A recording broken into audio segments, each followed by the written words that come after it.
This is Anime Out of Context, a comedy review podcast hosted by a weeb of the highest order, alongside a cynical man who knows nothing about anime. Our show features spoilers, explicit language, and poor fact-checking. Neither of our hosts are experts on any topic, and none of their opinions should be taken as fact. Thank you for listening, and enjoy.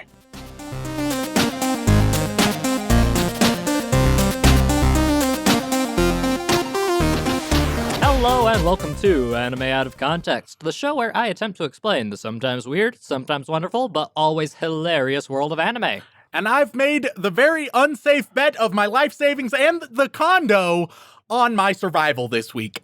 I'm Shaun Rollins. I'm Remington Chase. Didn't get me with that one, Rem. Not this time. Well, let's hope I'm able to just keep the condo and my life savings then. Well, knowing you're probably going to piss it away on something really important and useful like, I don't know, food? Food is overrated. I've long maintained that food is for squares, cops, and communists, and I only fit into a third of those categories. I knew you were a narc. Coming in here in my secret basement blanket fort and telling stories with me, and you were a narc the whole time. I should have fucking known. Wait, we're mastering the art of derailing ourselves before we begin. Because if we do that, we're more likely to stay on track throughout the rest of the show. I don't know if that's how that works. Hey, if it works for the McElroys, it can work for us. Heavy disagreement. For that, we would need talent and humor, and those things are severely lacking. Hey, maybe one day we can have top-tier lines, like, you know, the ever-famous, when you're not in space, it push you backwards. Shaun, I hate to break to you, but one of the best things we've ever coined is the wildly popular dodecafuck, and that's our pinnacle. So our pinnacle is a dodecafuck. That sounds about accurate, honestly. So with that in mind, hopefully we do not face dodecafuck nor jizz in space. What are we doing this week, Shaun? Jizz in Space, it was vastly not as interesting as Disney on Ice, as it turns out. Oh, Jesus Christ. Cut that, please. No! Oof! Oh, Disney in space! Walt Disney! That's my new porn name, calling it. I'll wear white gloves and everything. Oh, man, I'll tell you what. After the show, you'll need to let it go. They will show you the world, if you know what I mean. The question is, Rem, can you feel the love tonight? This is an anime show, Rem. I'm just saying, man, Walt Disney, there's something there. It's not good, but there's something. I'm just terrified of art of me as Walt Disney, but in a very provocative way, and that's what really terrifies me. Listeners, make it happen. All right, what are we doing this week, Shaun? Well, your magical host has something very special planned. Because, Remington, I don't know if you've realized this, but we're getting close to 100 episodes. We are. I don't know if you have a plan for that, because I don't. I never expect you to have a plan for anything. Cool. After all, the 2 times you've taken over, I did not think you had it planned at all. Oh, our 2 best episodes. Disagree. All right, so 100 is coming. 100 is coming, and looking through our library, I've come to realize something. All in all, we always talk about going back and revisiting shows. It's something that I've mentioned on just about every popular anime that we've covered and talked about. Problem is, Rem, I can count on 1, maybe 2 hands the amount of times we've actually revisited something. Thank the Lord. And most of our revisits have been purely to torture you. Yeah, I'm aware. That has been well established. So for the new year of Anime Out of Context, year 3. This is our 3rd year. Yes, we are entering our 3rd year. Yes, we are entering our 3rd year with pride and gusto. We're learning how to talk and walk and we find out that we bounce when pushed downstairs. Yeah, exactly. That's what you get with 3-year-olds. Fun fact, kids do bounce. I don't recommend kicking some kids down the stairs, but if you have to. No, don't kick them. You yeet them. Gotta get that airtime, brother. Oh, man. Kobe. Rest in peace. Oh, Jesus. Fuck, Ram. Now that one can't go in. Shaun, this is one of our worst or best, depending on your perspective, openings before we have even touched upon anything to do with the anime. The point I'm trying to make is, Rem, there's so many anime to cover out there. Yep. With nearly 100 different anime that we've covered, we've only finished one anime, not counting movies, Rem. Yeah, and that's Sword Art Online. No. No? We haven't finished Sword Art Oh, Online. we haven't finished Sword Art Online. The one we finished was Anohana, Rem. Anohana, but of course. Now, SAO is the one we've seen the most of. Oh, God, I hate it. It hurts me. Oh, God, I hate it. It hurts me. And we may finish it one day if it ever gets finished, or maybe someone will just stop making it altogether, and I can be thankful for that. And so this year, Rem, I want to do more revisits. I want to, hopefully at least one every 10 episodes, have a revisit to something, because I want to actually finish more anime with you. No, that may be terrifying to you. Do not sensually peel a Twizzler in front of me. I do not appreciate that. I don't know what you're talking about, Shaun. There's no evidence for our listeners that I'm sensually unpulling a Twizzler. I'll pull your fucking Twizzler, you piece of shit. But God damn it, Remington. This episode's a goddamn mess. You're a goddamn mess.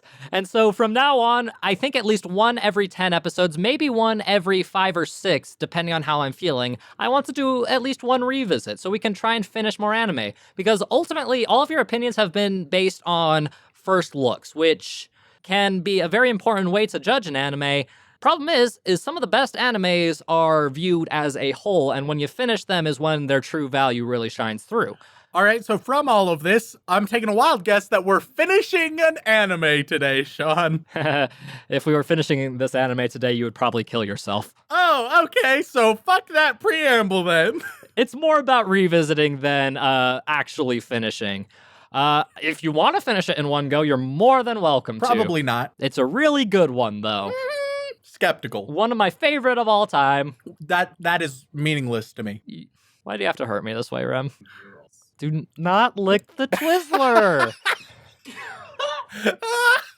All right. You're supposed to be a goddamn tax-paying adult. I'm ready now. I'm ready. I'm on top of it now. Just rewind a moment. There's gonna be a fucking Twizzler band in the next episode. I don't trust your judgment, Shaun, is the thing. And I think this is gonna be some like bullshit shonen. It is not a bullshit shonen, thank you very much. Because the show I want to talk about today was actually voted Best Animation of the most recent 2019 Crunchyroll Anime Awards. Oh, wow. Okay. Mm-hmm. It's one of my favorite anime of all time. It's one we've covered pretty extensively. I managed to eke out a full 8 episodes without using a bullshit rule because I'm sneaky. But the anime we're going to talk about today, Remington, is one of the best in its genre, is the amazing Mob Psycho 100. Oh, okay, Mob Psycho. Mob Psycho is easily one of my favorite anime of all time, easily in my top 10. I don't know where it sits in my top 10, but after finishing the second season, which is what got Best Animation, very deservedly Crunchyroll, even though all of your other mass votings seemed a bit off to me. Just so you know, and can be upset, Promised Neverland did not win Best Anime. What the fuck? Demon Slayer did. I mean, that one's good, but Promised Neverland. Right? Yeah, no, there were so many good anime that could have won, and I like Demon Slayer, I really do, and I'm not salty about it at all. Well, if I remember correctly, my thoughts on Mob Psycho were favorable, though not as favorable as either I would have wanted or as, like, basically everyone else. Yeah, no, that is basically how it sounded to me, and you hurt me deeply by saying you didn't care about the characters. I mean, yeah, even looking back at it now, I have a hard time remembering many details. It's not like it's a very great character piece at all, or, it's a very well-written story of, like, emotion and youth and being special. I see, I'm grumbling in our audio podcast. That's never good. I don't know, man. It didn't capture me. I enjoyed it. It didn't capture nor enrapture me. Maybe seeing a little bit more will change that. Who knows? Hopefully it will, because we're gonna do a bit of a weird one with this one. Okay, here we go. Because I want to get as much out as possible, but I definitely don't think there's too much for you to do all of it in one sitting. Fair. We got through most of the first season, though, so that's a big plus. But Hell yeah. what I want to do is I want to do the last bit of the first season and to start the second season. Okay. There's only 3 episodes left in the first season, and I want to dip into the second season, which is where things really are sold for me. Ideally, I'd want to get to the 7th episode in the second season, but Good God. trust me when I say there's good reason for that, but I don't think I'd be able to convince you to do that because you're a piece of shit. I can't even remember seeing that much of it. Yeah, we watched 8 whole episodes. That's crazy. Do you want me to give you a bit of a recap of what you saw? Please, because I can't remember much. I remember you had the great charlatan. character. Yes, that would be Arataka Reagan. Reagan is great. Reagan is the best. He's like what you would be if you actually cared about anime. Yeah, Reagan is me. But Better than you. oh yeah. That's about it. That's all you fucking remember? Mostly. Jesus fucking And then they Christ. like fight demons, and then you have Apprentice who's can actually fight demons. You literally remember nothing. It wasn't that long ago that we did this one. It was ages. It was only a couple months ago, you jackass. Man, I get new anime crammed into my skull on a weekly basis. You think you would remember one of the most popular shonen of our modern era. I don't give a shit if it's popular or not. It's just what mark does it leave on me, and apparently didn't leave much of a mark. Jesus but fuck. that could change. If it doesn't, I may kill you. Because Remington, Mob Psycho is a genuinely special show to me and many others. But brief Don't fucking throw a Twizzler at me, you piece of shit. Okay, now I'm done. That's it. You have a fucking Twizzler ban. Put it down. Do not touch it. Oh, he's licked it. I have licked it. Yeah, like, that thing is fucking contaminated. Just keep it there. I won't touch it. Okay. I'm really glad we don't have fucking video. Onto the synopsis. So if you'll recall, Mob Psycho 100 is the story of 8th grader Shigeo Mob Kageyama. Everyone calls him Mob. That's his nickname. That's just what everyone knows him by. Because he's one of the guys that kind of blends into the group of people. Yeah, and then he's super nonchalant, doesn't give a shit. Gradually he gets more frustrated until he reaches 100, and then he goes crazy, right? No. Fuck. No. He is incredibly powerful psychically. Yep. And psychic powers in this universe are connected heavily to emotions. Yes. And since his powers are so great and so powerful, and he understands that if he lets his emotions get out of hand, then he can accidentally hurt people because he has done so in the past. So in order to do that, he has pressed his emotions as much as physically possible. Problem is after a certain amount of time, his emotions can build up and... I feel like this is just the long way of what I said. You trivialize the most important part of the show, but that's fine. The important thing is that after a certain amount of stress, he can't really hold back anymore, and he will hit a 100% where his psychic powers essentially explode in relation to the emotions he's feeling. And he gets a massive power boost. And Which, as we've learned from High School DxD, his emotions mean his horniness levels. Please refrain from comparing one of my favorite shows to one of my least favorite shows. Well, you're the one to show me High School DxD. It was heavily requested. Do you want me to deny the people who listen to our show, Remington? Listen, Shaun, I've established, especially recently, I am a man of the people. And as the man of the people, I speak for the voice of the people. Say, obviously, you should not listen to the people. Well, Mr. Man of the People, fuck you. Back to Mob Psycho. Yeah, he has these emotional outbursts that can be devastating or climactic or a very interesting way to punch a story beat. And he is very canonically a very overpowered character, but in the vein of One Punch Man, which was authored by the same person, he is very overpowered, but the show isn't really about the fighting. The show is about morals and how to grow as a person and what makes a good person, you know? How special can being different be, or whether or not it should be taken into account. It's about growing up. It's about understanding who you are as a person. It's about becoming a better person. That's the whole point of the show. Granted, there's some really awesome fighting in it and some beautiful fucking animation and some great storytelling, But the whole point of the show is to, it's a good coming-of-age character development story. And where we left off in Mob Psycho is we got introduced to all the characters, and we found out there was an evil organization of enemy psychics known as Claw. And Claw has been trying to kidnap young psychics to add them to their ranks to hopefully achieve some kind of evil means. Where we left off was Mob's little brother ends up getting kidnapped by Claw. I remember this now. Along with a bunch of other young psychics.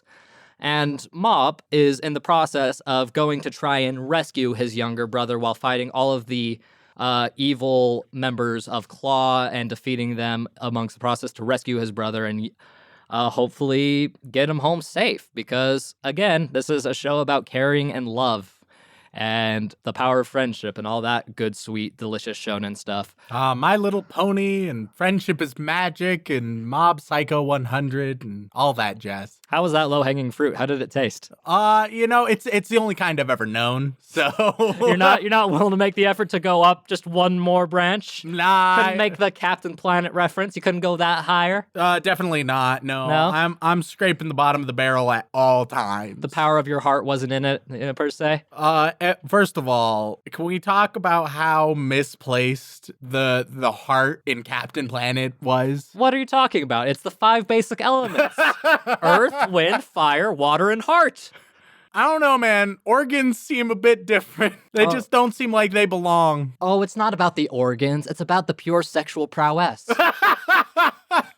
Oh, but of course, now I understand. Because you can't have a planet without rampant fucking. So before we get into Mob Psycho 100, we want to leave everyone with the message, Captain Planet fucks.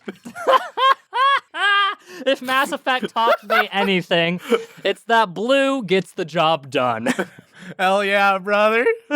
And Remington, without further ado, let's jump into Mob Psycho 100 and hopefully we can change your mind on one of my favorite anime. We are back after consuming 7 whole episodes of the hit 2016 and 2019 anime Mob Psycho 100. And Remington, please remember, this is one of my favorites of all time, and if you make me too angry, I may go full Super Saiyan and kick you into Jupiter. All right, well, let me establish this. Granted, it will take me about 3 episodes of charging and screaming to do so, but the result will be very clear and very decided unless you have some bullshit regeneration you're going to pull out of your ass. I have a sensu bean in my back pocket at the ready. I'm so proud of you. You had a sensu bean pull. Not everybody can have those. And this is going to be a review in 2 halves, basically, because we, of course, finished Season 1, we started Season 2. A little bit of a different format for us. And so we're going to sort of divide it up. And who knows? Maybe my opinion is the same for both. Maybe it changes for the better. Maybe it changes for the worse. Only one way to figure it out. Thin line, Mr. Chase. So we start off and immediately, because I did not at all decide to review anything into this. So I just have the very vague memories that we discussed in part 1.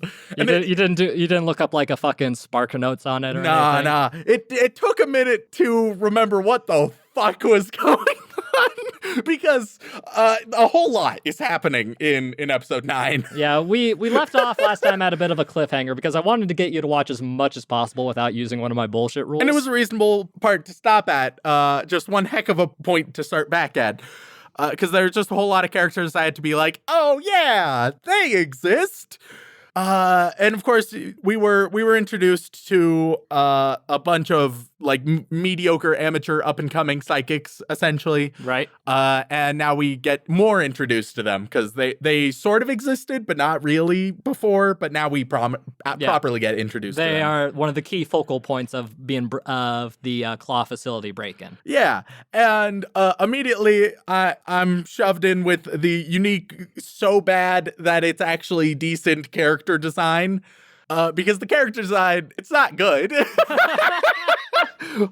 I give it a thumbs up, a strong thumbs up, but it is not good. Are you saying that triangles and pompadours does not a good character make? Are you trying to say that fucking Good old blockhead. Yeah, or, I don't know, Marge Simpson hair is a good character choice.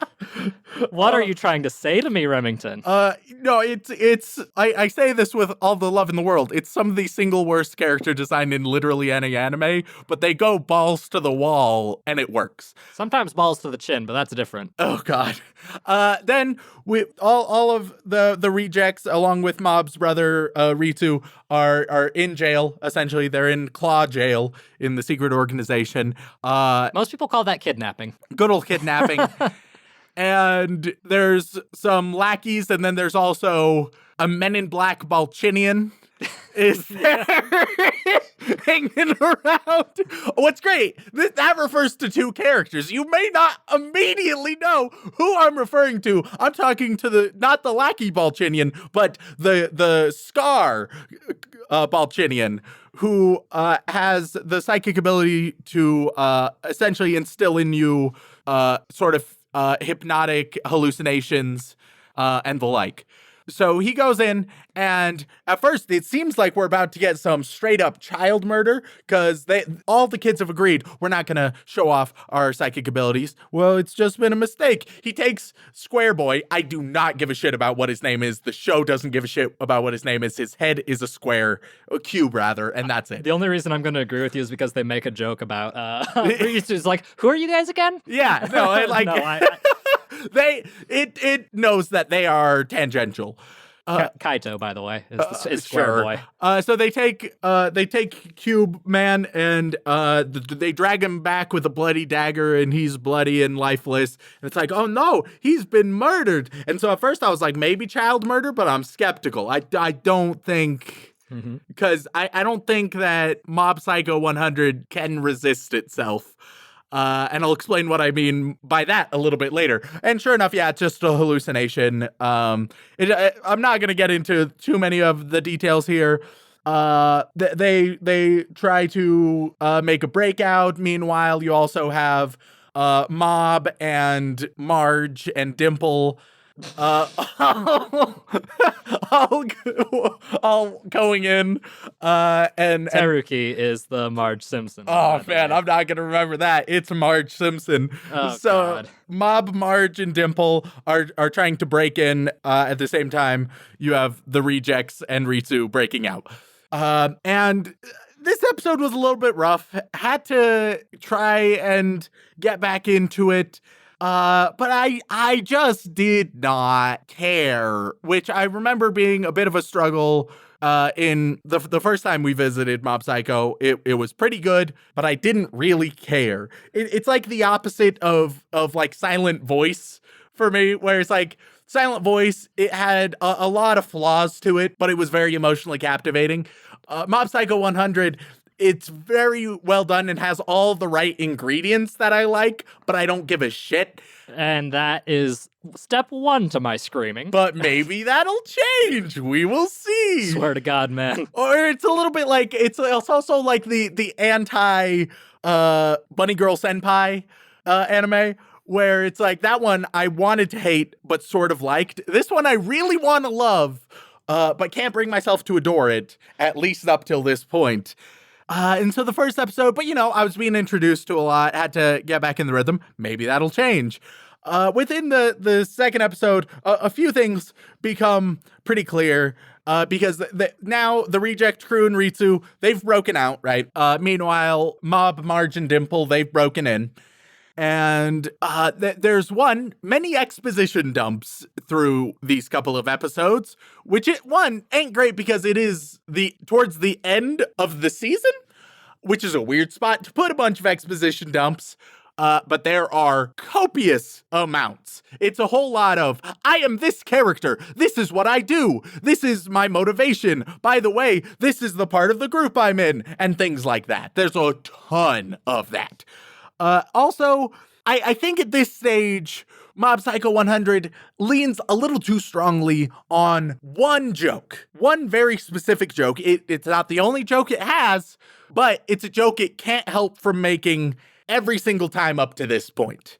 And that is that is like stereotypical, a little bit cliche, super intense stuff. Oh man, whether it's like dramatic moments between characters or super intense fight that's about to happen, and then, oh, it's anticlimactic, haha, we were building it up, but not really. And don't get me wrong, I love anticlimax. That is a great setup for a joke. Some of my favorite jokes are completely anticlimactic, but it sort of loses its luster when that's the go-to joke, and every single time anything was being built up, I was like, all right, but not really though.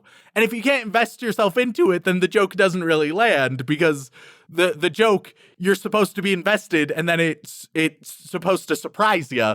But if it always does that thing, then it's a little harder to get any ounce of surprise. Once again, it's not a bad joke formula, and many of the jokes are still good. It's just a little bit overused up to this point in the show, and that was a little bit disappointing.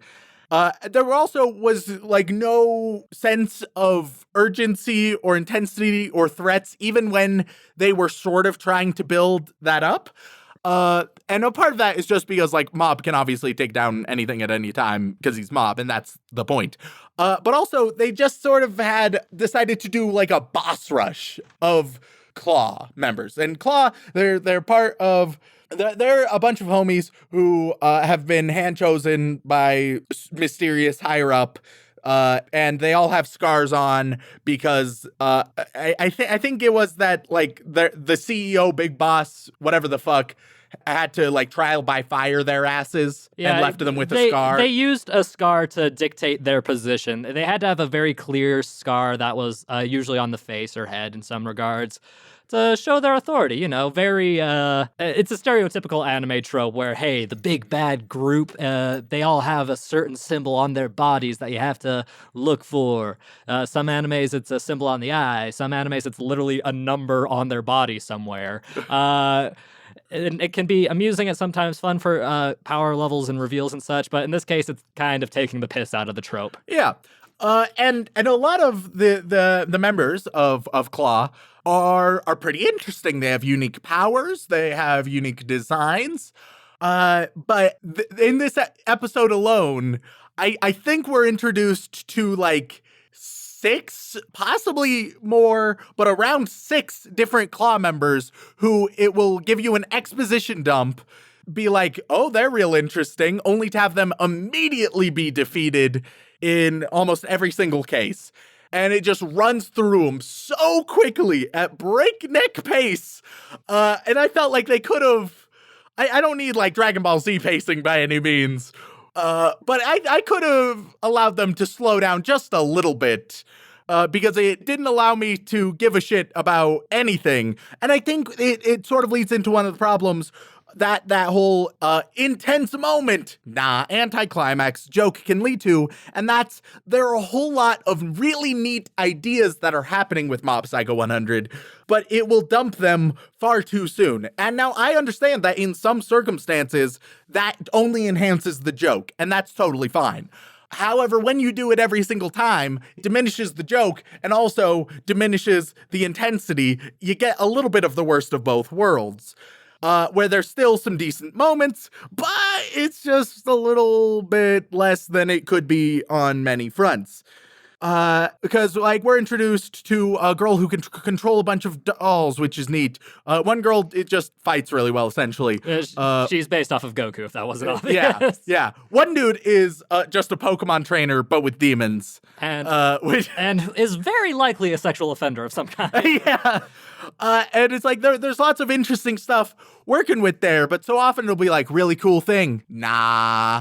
Which I understand doing that sometimes, but when you do it every time, I think you just do an injustice to the humor and to trying to build actual moments. Because Mob Psycho 100, it isn't solely comedy. Obviously, it's very comedic, very satirical, but there are lots of moments where it does sincerely want you to give a shit.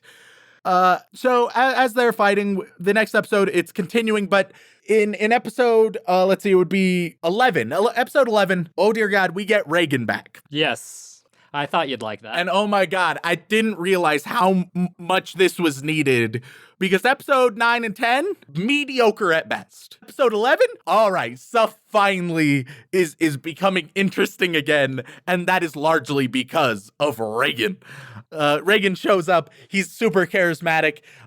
Man, I wish that there was just more Reagan focus because Reagan is the heart and soul of everything. He is the best part of this goddamn show. I won't argue with that. And it made me realize just especially up till now, like 90% of the reason why I give a shit is Reagan and what he does. He shows up. He quickly convinces all of the lackeys that he's the boss, which is neat. He doesn't so much as convince them as so much as he just kind of is like, he bees himself and is like, they're going to think I'm the boss. I'll just let them think just that. lean into it. Yeah. And I think I would enjoy a show where Reagan is the main character a little bit more than one where Mob is, which isn't to say that that's the objectively right choice, but personal preference-wise, that's definitely where I would lean. We actually get into some proper battles in this episode. Shit starts getting intense. We get met with, it essentially comes down to the final 4 members of Claw versus Reagan, Marge Simpson. Teruki. It's not that hard. It's literally 3 syllables. it's Marge Teruki. Mob and Ritsu. So it's sort of 4v4, right? We get this fantastic, anytime Reagan does an attack, it's fucking brilliant. Oh, yes. Reagan's attacks are the single best attacks in the entire show. He has a beautiful hypnosis punch or the anti-psychic dropkick, which was great. Also in this episode, you get a lot of cool varied art styles. And this show will definitely play with art styles quite a bit. It's emphasized even more in this episode. And I would say just going forward, we'll especially get it when we start getting into season 2, where they just have a heyday with art styles thus far. Oh, yeah, they had a bit more of a budget, if you can tell. Which is solid. Like, I enjoy variation, especially because it's done pretty well. There's this huge, intense battle that actually has some decent action within it. Their opponents are essentially psychic samurai. Psychic Yakuza would be the more accurate way of describing him, I think. Oh, geez. These weeby distinctions. Yeah. Okay. Hold on. It's all the same. You cannot... Japanese swords bullshit. You cannot describe the Japanese gangster mafia as a weeby distinction. It sort of is.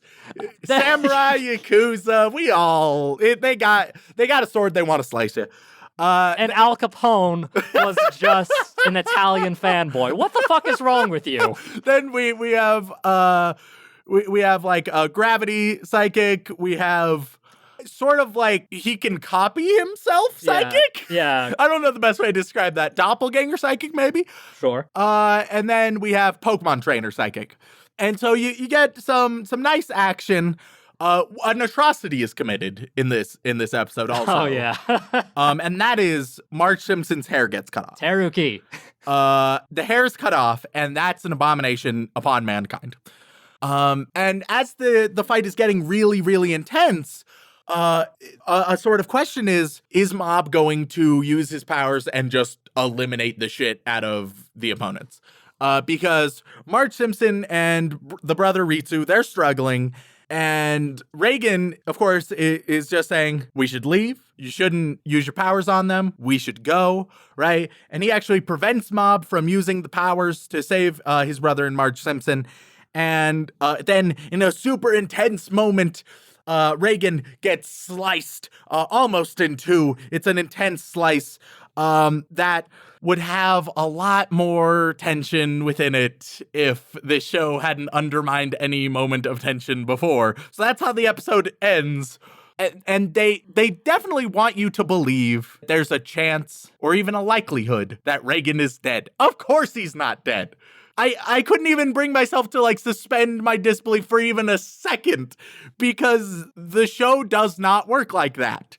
It sort of falls into, it always tries to do the unpredictable thing a little bit too much, which once again, many of those moments are solid. Just in its attempt to become unpredictable in all things, either for jokes or for drama, makes it so that it's wildly predictable in all things. So yeah, of course, there's a little bit of a bullshit explanation about Reagan tapping into Mob's powers, and being able to, go Super Saiyan, basically. It's a bullshit explanation. The moment is cool. It's not bullshit, you son of a bitch. The explanation is not great. It's literally, Mob is so conflicted with going against what his master and instructor has wanted him to believe and wanting to help and save his family that he does the one thing that seems to work the best. He gives his power to Reagan and has Reagan take care of things. It's a wonderful moment. Yeah, it's just like sort of psychic osmosis. Didn't like the explanation. I also don't like, after this, before this, Reagan cannot see Dimple. After this, the only lasting effect is that he can see Dimple, which I understand why narratively that needs to happen, because otherwise you just have two primary characters who cannot interact. And you also cannot have Reagan have sincere powers.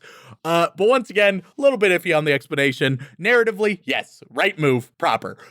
Explanation-wise, could have done a little bit more. Can't you just have fun, Remington? I'm acknowledging that it's a neat moment. However, if it deserves criticism, I'm going to provide the criticism. It was also in this episode where I recognized Dimple, also great. I really enjoyed Dimple as well. He's second place to Reagan, frankly.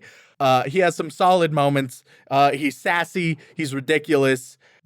He's like chaotic and not evil, but definitely bad, but also totally willing to work with, he now has a sincere bond with Mob and sort of Reagan. He was evil at the beginning, but he's leaned way more into the chaotic neutral spectrum. Yeah, exactly. So he's definitely like working with them, and you don't really have to worry about like him betraying them, but at the same time, he's going to cause general chaos to his whims. And so we end this season. We haven't talked about much about like what's going on or what's happening, and that's because it's largely, I don't want to say unimportant. You better fucking not say it's unimportant. But I didn't give a shit. Oh, for fuck's sake. Because there was never any real like tension or concern, and the development that was there was pretty minor and very predictable.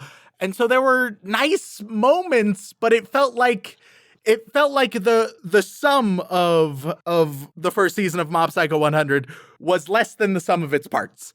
And I still enjoyed a lot of those elements, but it's very flawed in a lot of ways. So now let's see if season 2 can change that. I'm on the fucking edge right now, Remington. Let me say, the first episode of season 2 gets a little weird. So we start off with this really cool moment. There's like, they're exercising a scarecrow monster. We're back to Reagan and Mob doing their business, which was the more interesting parts of even season 1. I'm sorry, I didn't care. In season 1, I did not care about the claw stuff. I just didn't. They did not allow me to. But we're back to that, which is more interesting. There's a cool scarecrow monster, some neat moments with that, showing off Mob's abilities in a bit more of a unique way, right? In episode 1, they really loved using a sketch art style in episode 1, which was neat. A little bit overused, but real cool. Overall positive. And then we get introduced to the main part of episode 1, and that is, I say main part, it takes like half of episode 1, but it's still like the focus, and that's Mob gets a girlfriend. There's this little bit about like student body president stuff going on that, I mean, if you've been watching the show, you know exactly how it will go as soon as it's presented. And it goes exactly that way. But a girl, Emmy, approaches him and is like, super into you. Let's go out. And so they do. And there's like this weird montage that happens in this episode where like essentially they get introduced and then it's like, oh man, well no, they get introduced and then we're showing them later on and they show a montage of their history together that they just skipped over. It was so weirdly paced. And they wanted it to be genuinely meaningful, but there was no build to it. And it was so weird. It was such a weird little thing. It was like, hey, how are you doing? Let's go out. Perfect. All right, let's have one moment together. Nice. You know, things are rough, but what about all those good times? And then it flashes back to all these good times we didn't see but happened between. It was so weird. It was such an unnecessary pacing decision. It was not good. And there's a little bit of a nice moment at the very end of this episode where he like uses his psychic powers to help her out with like a book and stuff. But the pacing doesn't allow this story to mean anything. I wasn't even sure if like they were being serious for a moment. I was like, is this just a bad joke, or are they trying to be genuine here? And it came to the conclusion they're trying to be genuine, and it did not work. It did not work in the slightest. It was, once again, they aren't allowing themselves to develop these ideas enough. Not a great episode. Not a good start for season 2. However, You're on thin fucking ice, Remington. then we get to season 2, episodes 2 and 3, which are the single greatest episodes I've seen thus far by a very large margin. Episode 2 and 3 of season 2 are phenomenal. They're great. I was very unsure going into episode 2 because it's about urban legends and a bunch of myths that are going on, right? So they have to investigate these myths in a town and figure them out. There's a bit of a weird thing with a guy who flashes children that was a little. I understand that it was a joke, but it was a bit of a weird one. I'm not going to give that too much of a negative, but I think there might have been better ways to handle that kind of joke. We got some great jokes out of it, though. No, yeah, like there was a lot of good comedy from it, but there were just also some questionable bits with it. But they have like a man-faced dog that they deal with, which is just a dog with Sharpie. The dog is super adorable. They give it a bath, real good. And then the one that's like built up, and you know this is going to be the important one. The whole episode is the Dragger, which is it's the thing from The Ring, basically. Amplified to like with like a swamp hag and just a cornucopia of weird Japanese folktales. Yeah, and essentially it gets its power from the fear. Once again, I think the explanation, it's not as bad as what I was ragging on earlier. I don't think it's perfect, but I think it's passable enough, and the idea is cool. And overall, the episode of going through all of these different things that people are afraid of, that mixed in with just Reagan being a con man in of himself, and that mix between reality and belief, it's a neat idea, and it's explored in a neat and interesting way.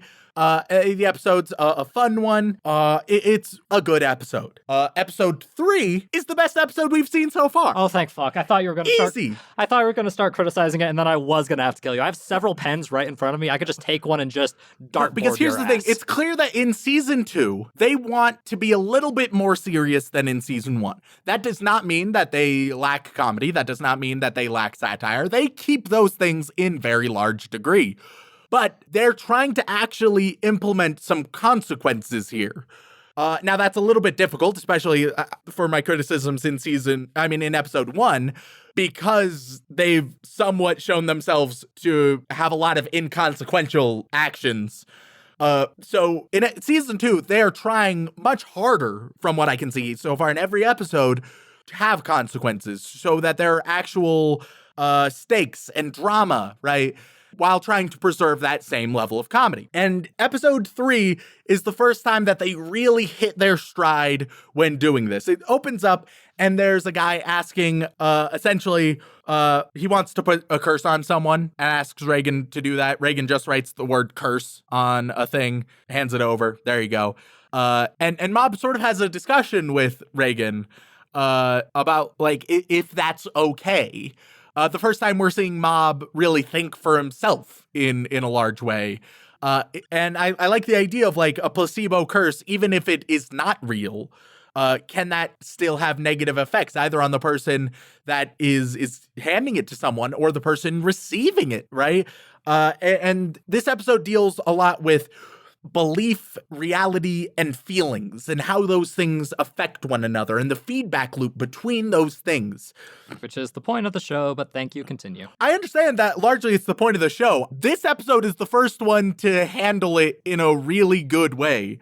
It's been a latent theme in others, but it frankly hasn't really cared about exploring it that much beyond a surface level. This episode is the first one that it wants to explore it deeply.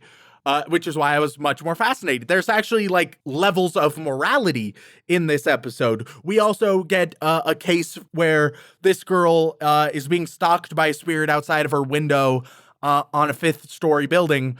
And but the spirit, it's not a demon. No, it's coming from a human, and it's coming from the human right next. And that causes some strange discomfort in everyone. And Mob wonders, why is it worse that it was human caused rather than a demon? And they don't even answer that question, which I really like. They sort of just let you sit on it, let you think it out for yourself. Why? She understand it perfectly. She behaved perfectly reasonable, but why is that reasonable? Why does that make sense that she was so creeped out by her neighbor being such a creepy pervert, being obsessed with her, and behaving in such a strange, irrational way, even more than when she thought it was a demon or a spirit, right? And once again, it just plays into those levels of reality, belief, and feelings. And finally, in this episode, we get a bunch of like teenagers or young adults. They want a creepy picture taken at a creepy site, and they hope there's a demon. They want like spiritual bodyguards, basically. They go take a picture, don't pay because there's no like demon fighting or whatever. Then they're revisited because they saw something in the picture. And the build to this, not the most logical, but it works enough, so it's fine.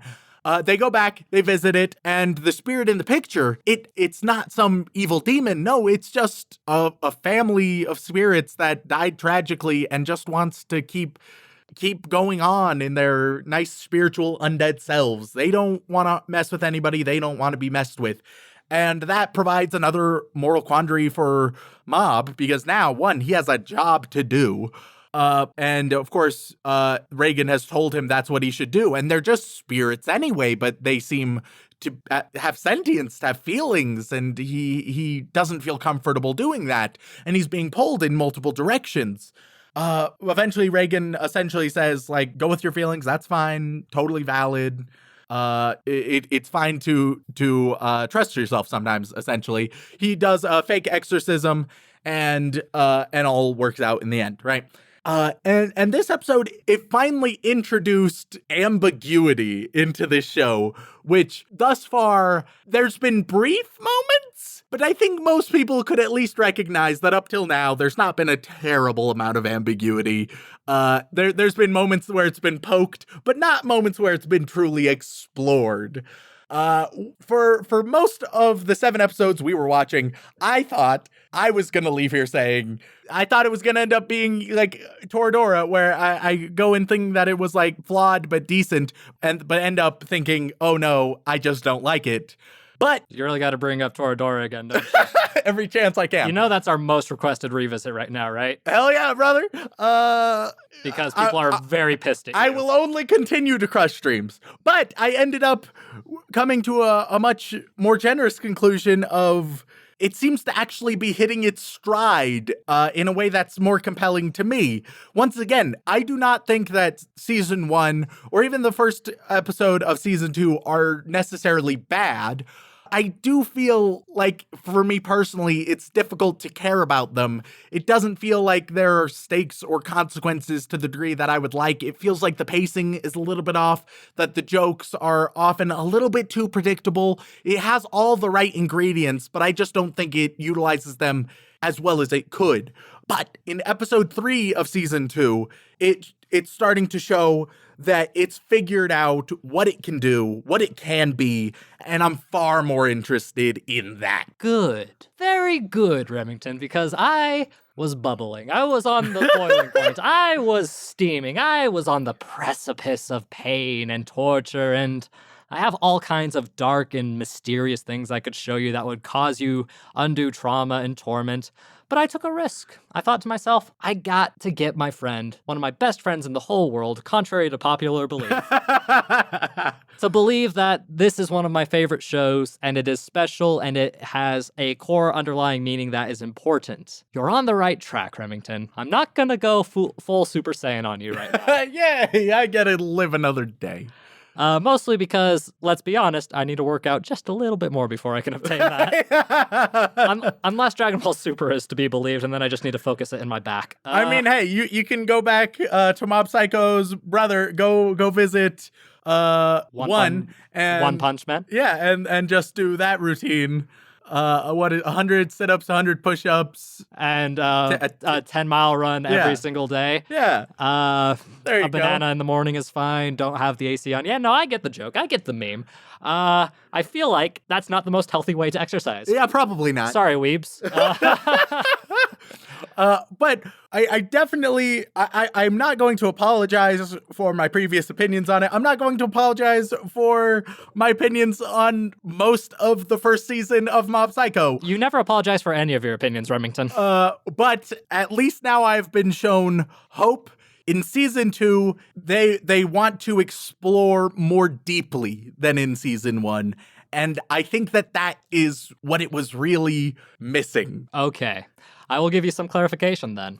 Because Remington, in 2016, when Mob Psycho 100 first aired, people loved it. After all, it came after One Punch Man, and by the same author. So, of course, people who are fans of one, that's a pun there. Top tier comedy. Would be a fan of Mob Psycho, in theory. And that was very much the case. But the thing is people still kind of leaned a bit more towards One Punch Man as a whole. Mostly because it had more of a, for lack of a better term, punch to it. Yeah. And that was great. It was wonderful. And people loved it, but they didn't quite love it as much until season 2 came out. After season 2 started airing, and after about episode 3 to episode 7, when things really get going and into the heart and love of the show, quickly shot up to being one of the most popular anime of all time. So the message here is that I'm right. No. That is not the message. The message here is that I can do no wrong. Haha, told you, weebs. Got him. For some perspective, you son of a whore. Mob Psycho 100, the first season, is currently an 8.51 on Mal. Definitely too high. Disagree. I'd rate it favorably, but too high. Disagree. And that's 96 of all anime. Good God. Mob Psycho Season 2, however, the season that really kind of sold it for a vast majority of people, is currently rated at 8.89 and is currently the 19th highest rated anime on Mal. See, from what I saw, especially, I'm going to continue with my assumption that like episodes 1 and 2 are sort of like building up, and season 3 is where it's finding its groove.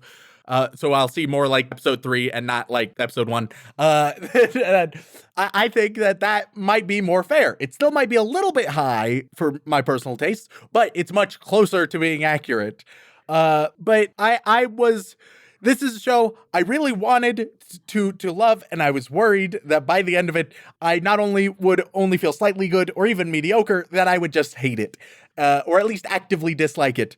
And at the very end, it finally curved out of that. It saved itself. It helps that season 2 has emphasized Reagan a lot, which is nice.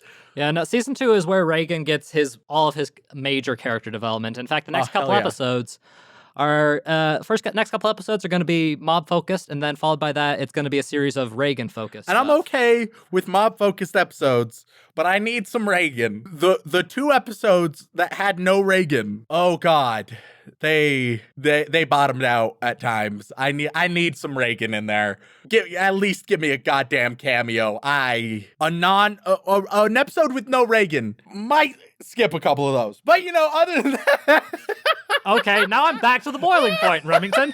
Jesus fuck. It's not all about Reagan. It should be, though. Oh, Jesus. Oh. I can't let you leave the recording with a sense of hope or happiness, Shaun. You rarely let me leave it. And people wonder why I do bad things to you. This is a no joy zone. We've learned this. But the problem is, Remington, is I want it to be. I want you to understand the things I love and the things I enjoy, and not only respect that, but find the enjoyment in them yourselves. That's the main reason I started this show with you.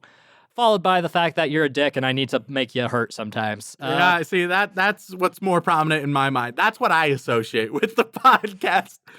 And given how many times the word torture is in our emails, that's often what our listeners come for as well. It's true, and that's where a lot of the good comedy is. But ultimately, Rem, a lot of anime means a lot to me on a deep level. Mob Psycho being up there, it's honestly easily in my top 10 of all time, which is especially after the second season. Before the second season, I was about the same as everybody else. I liked it a lot, but I wasn't really, is hankering for it as I am after the second season. After the 5th episode in the second season, I kind of shifted this up to one of my favorites, and for good reason, because it spoke to me on a deep personal level, and I relate to Mob way more than I probably should. Not because I'm very powerful. No. Because I'm awkward, terrible with emotions, and not athletic. That hit a chord. And the fact that Mob turns out to be an okay person and a good person in general is what is hopeful and motivating. You're Mob, I'm Reagan. We're set, Shaun. We'll figure our shit out. Yeah, well, it'll be interesting to see how you react to the Reagan character development, which arguably is probably some of the best episodes in the series. But no, Remington, I love Mob Psycho. I want you to love it one day. And if you haven't seen Mob Psycho 100, go watch it. Don't listen to what Remington says. Just watch it and decide for yourself. Maybe stop with season 2. No. Fuck off. No. Don't do that again. Just because this is by the same studio that makes My Hero Academia does not mean you have the right to do that. Season 1 is better than My Hero Academia Season 1. However... Oh my god. You can probably... No, you cannot. No. Season 2. No, you cannot. You absolutely can fucking not. Watch a highlight reel No, of you season cannot. 1. I am putting my fucking foot down. You may have had some points with season 1, some points. Not with this one. No fucking way. The show only has 26 episodes, and I am not letting you degrade it that way. You piece of utter trash. And there may not even ever be a third season. We don't know. I'd be okay if there wasn't a third season, but there's definitely enough content to make a third season. Either way, doesn't matter. Fuck you, Remington. Watch all seasons of this show. You deserve it. You deserve to watch something kind. You need to deserve to watch something heartfelt. You need to deserve to watch something Reagan. That's what you deserve. Not this bullshit, Mr. Remington Chase, owner of all things good opinions. I'm glad that you finally addressed me by my formal title. That was sarcasm, you ignorant slut. Strange how sarcasm can cut right to the truth at times. The only truth I'm experiencing is that one of these days, man, you're gonna hear like a solid 10 minutes of me screaming, and then just a distant... No, I'm too evil to do Kamehameha, aren't I? I'd need to do something a bit more on the dark side of things. Maybe I could probably get away with like a Gallic gun, maybe. Yeah. So channel that Saiyan Vegeta energy. I could probably get away with that. Let's see. Well, I'm obviously a villain. Not a good. You know what? I think I'm probably Cell, just slowly sucking the light force out of all of our listeners with my opinions. I was actually going to call you Cell as well. There we go. See, it's settled. Yeah, because perfect Cell, charming, smarmy asshole who believes he's better than everybody. Oh, man. And all of his views and opinions are right. First form Cell he's down here and very horrible and likes to drink the life out of people. That's my first Cell. Please call me with any voice acting opportunities. I will gladly accept. We've gone away from Mob Psycho. Now we're just doing our amazing quality voice acting work for Dragon Ball Z. Jesus Christ, if only.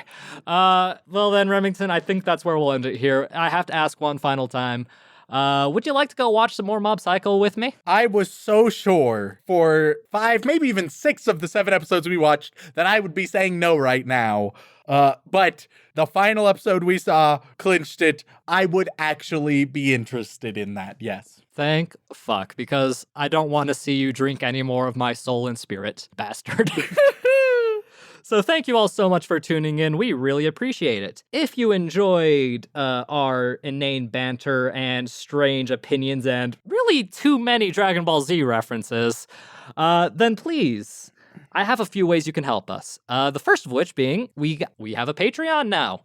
where you can get exclusive bonus content and support us with as little as $2 a month. We'd really appreciate it. And in fact, on that Patreon, we have a few very, very special people that Remington is going to read out and show all the love and appreciation a man of his limited soul can muster. Now, I know what many of you are thinking, especially after the mild train wreck that was last week, where I was put in timeout. But you're all wondering, is he actually prepared this week? I am. Now you're wondering if I really am, but I am sincere. And with that, I would like to give thank yous to first all of our patrons. Our bland bitch protagonists, our magical girls. Then, moving on to the yandere waifus. All of our yandere waifus. Alexander, I'm gonna butcher this. Come on, give it your all. Nasian Senyo, Nasian Cheno, my Nacy boy. Do. And miles to go. Farmer Weeb, building all of the nice weeby crops. Glenn Michael Dolan, Hayden Lecker, H. Wood. We're going Hollywood, minus the Ollie. Jacob Livingston, Cassidy. There's no skateboarding in this patron. Cassidy Justin, Kazu Morocco, Leos123, Salty Pretzel, the saltiest after listening to my opinions, Sarah Birch, Ultimate 5401, Juliana, and Xerix. And then the next level up, we would like to thank our great Boy Wizards. Boy Wizards. You're the one who came up with the tears, jackass. You should at least remember that. Man, my mind is so fried after anime. Of course, we have our classic boy wizard in Brady Weinbarger, but moving on up, used to be a waifu, now a boy wizard, going to Hogwarts, is Rich Huffnagel, but then moving even higher. And higher we go. The absolute highest that we never thought we could ever reach. Of course, we have our Stefano Muscotier living in the White House, getting VIP treatment. We have our patron saint. Then on the flip side of things, way down below, we have the almighty sinner. And there is a new Stefano Musco in this house. I cannot believe that this is the case, but we love and appreciate it all the same. This is 3 more than we ever expected, but another fan fiction you have to write. Oh, God. And they're coming. And welcome to the White House, Zachary Shirley. Yeah, and for the 3 of you in that tier, we appreciate your patience. I am so bad at fan fiction. So, I'll tell you right now, the one I should have done within a week, Digimon and Death Note themed. Oh no, you didn't tell me this. It's an abomination upon man and God. Enjoy, Saint. Oh God. But thank you all to all of our patrons. We so greatly appreciate that you guys are willing to contribute, and it sincerely helps us so much continue creating this product. Yeah, and if you cannot afford to help us, if you don't think you can send a couple bucks our way, but you still want to support us, that's perfectly all right. We're broke. We get it. So if you really want to help us out, then what you can do is you can leave a review on whatever platform you listen on, whether that be Apple Podcasts, Podbean, Stitcher, Spotify, or even just telling a friend about us. Word of mouth is one of the best ways for a product to grow. And if you would like to contact us directly, whether it is for a comment, question, feedback, recommendation, or trying to ask Shaun how to get to the Discord and maybe eventually he'll answer, then you can either tweet us at AnimeConPod on Twitter, or you can send an email over onto animeoutofcontext@gmail.com. I don't like that little bit of shade you threw there at the end, Rem. I'm just saying, I don't understand Discord. And it's too clicks. I've shown you how to do it multiple times. We get messages asking about it, and I'm the only one who sees them, I feel. And then they don't get replied to because I don't know how to do it. I'm incompetent, but I also check these things, and that's not good. I will try to drop more links on our Twitter. Keep an eye on the Twitter, and they will last for about 24 hours before running out. And with that final bit of shade, thank you all so much for tuning in, and as always, don't fuck your sister. Da da da da.